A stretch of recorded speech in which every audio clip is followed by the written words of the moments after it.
1963, when I was just starting college and university, after registering voters in Mississippi, she was pulled off a bus, arrested and jailed, where she was brutally beaten.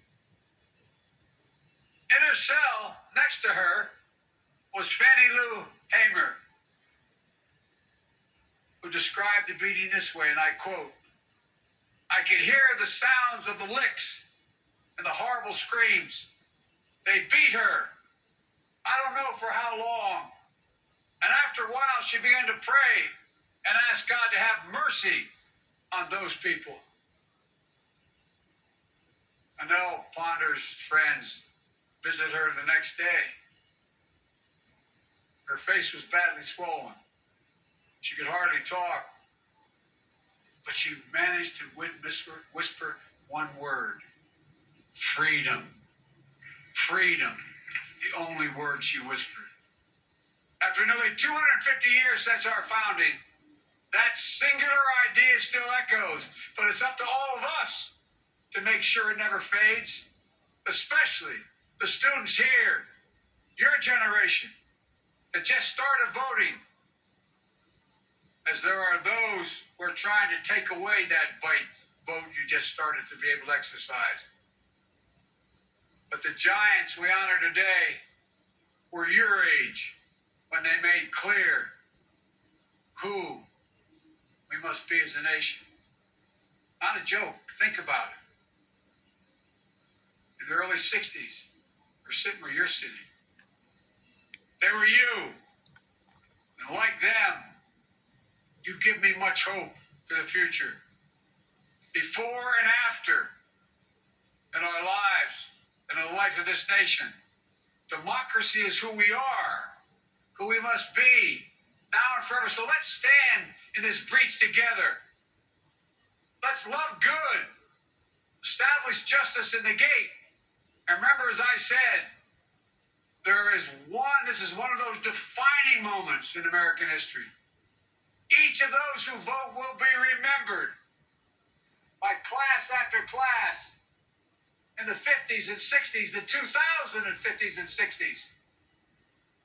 Each one of the members of the Senate is going to be judged by history on where they stood before the vote and where they stood after the vote. There's no escape. So let's get back to work. As my grandfather Finney used to say every time I walked out the door in Scranton, he'd say, "Joey, keep the faith." Then he'd say, "No, Joey, spread it. Let's spread the faith and get this done." May God bless you all, and may God protect the sacred right to vote. Thank you. I mean it. Let's go get this done. Thank you.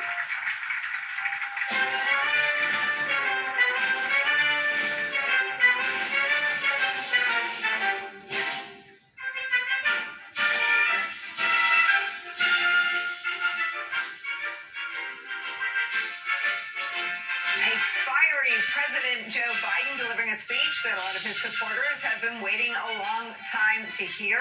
He set out to deliver on those expectations today.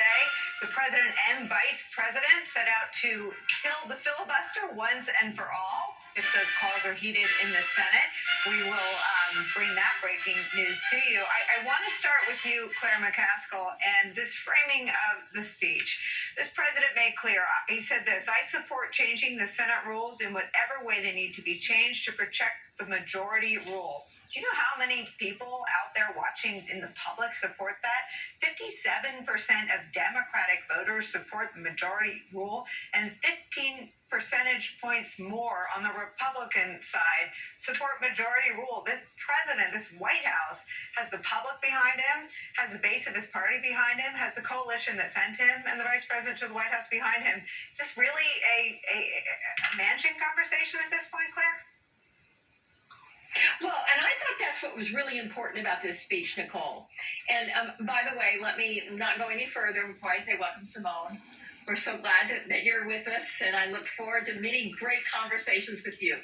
And she was pointing out before the speech began, and I think it's really important to underline this. I get really tired, and I don't mean any disrespect to the great journalists on the panel. I get really tired of the coverage over the in-party fighting. I mean, so there were a couple of groups that didn't show up to the speech today. What Biden did today was say, this is about the 16 Republicans that voted to extend the voting rights bill in 2006 that are still in the Senate. What happened to them? Where did their spines go? Where did their care and concern about our democracy and the ability to vote go? What is their excuse for refusing to allow debate on a bill that is as fundamental as this? So let's forget about for a minute, as Joe Biden said, let's forget about for a minute what groups didn't show up today or who's mad at who within the Democratic Party, and let's focus the attention where it belongs, on those 16 Republicans that are hiding under their desk and allowing democracy to crumble around them. Well, Claire, I did my homework. I have their names. I mean, the one great journalist on this panel, though, is the one reporter who has the destruction of democracy at the hands of a lie about election fraud as his beat. And I think Nick Corsini doesn't need me to defend it, but let me just point out that the Democrats who've been upset with President Joe Biden are the ones who sent him there. And a lot of them show up on this show, and they're not reporters. They're important parts of his base. They include the Reverend Al Sharpton, who was in the audience. And I wonder, Nick, what you heard in this speech that you think sort of takes some of the air out of the balloon